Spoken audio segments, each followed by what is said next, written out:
Question before we start. How did you enjoy the new Paladin class in Diablo 4? I'll be honest, I lost a few hours there. I hit level 60, tried a bunch of completely questionable builds, and reminded myself why tinkering with characters is half the fun. Hello YouTube, Liquid Dream here with another episode of my Holy Grail journey.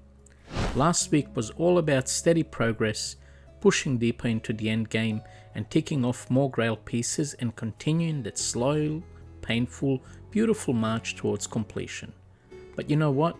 Enough of that, let's get into it.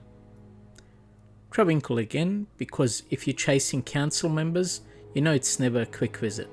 Hydras everywhere, fire everywhere, Merc questioning his life choices, and Ishmael Wildhand doing what he does best, standing right in the middle of the chaos. Well, this one mattered though. So at the end of all that, I've got Bull Cather's Sacred Charge. Next is the fastest speed bump on the road to Tristram, Rakanishu. Blink and you miss him, but he still manages to punch above his weight early on. Well, this one is one of those early classic game uniques. Nothing flashy by today's standards, but insanely helpful when resistance actually matter and gear is scarce. Solid defense, all resist, we got a Dark Glow. Simple, effective and nostalgic. No flashy boss, no big drops, just a random devilkin in the barracks marking something far more important, because this is where the real grind shows itself.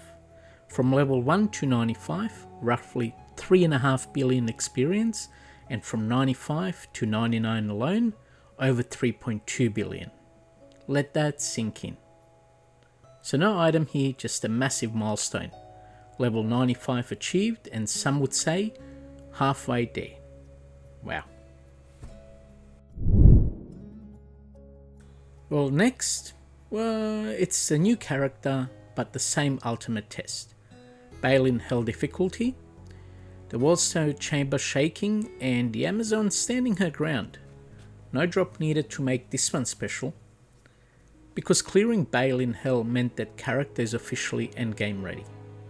Amazon completes Hell difficulty, and we move on to Terror Zones, because that's the quickest way to level up anyway. Well, speaking of leveling up, with Hell done, it was time to let Terror Zones cook. And sometimes Diablo decides to be funny, because out of all the monsters it could have been, we've got a Quill Rat. Yep, a high rune territory, pure luck, no warning, and suddenly the screen lights up. And really warms my heart, because this is one of those that's always usable, always valuable, and always a win.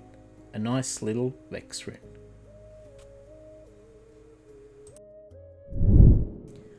Well, I'm still running an Amazon, and honestly, she's a monster.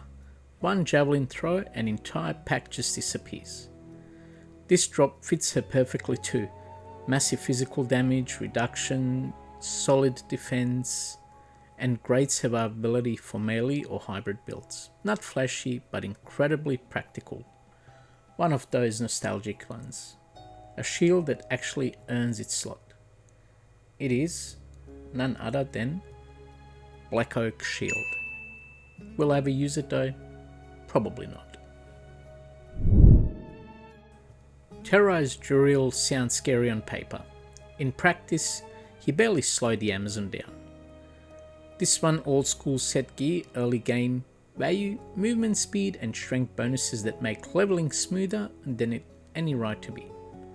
Not endgame, but still a classic. Saris's Iron Heel. Can't believe I didn't have this already. Sometimes Diablo has a sense of humour. Skeleton Archer dropping a bow. Funny. Fire damage, explosive arrows, and one of the most fun bows to use while leveling a ranged character. Not meta, not endgame, but absolutely enjoyable. Perfectly on theme, because you know, it got dropped by a skeleton. And it's Kuko Shikaku. Love it. Love the name. All too soon, that brings us to the end of another video. We wrapped up Bull Cathers, grabbed the Vex, pushed the Sorceress to 95, and officially completed Hell difficulty with another character, that being an Amazon. Not a bad episode. If you enjoy this, make sure you drop a like, leave a comment and subscribe if you're following the Holy Grail journey week by week. Until next time, peace out YouTube, and may Lady Luck be on your side.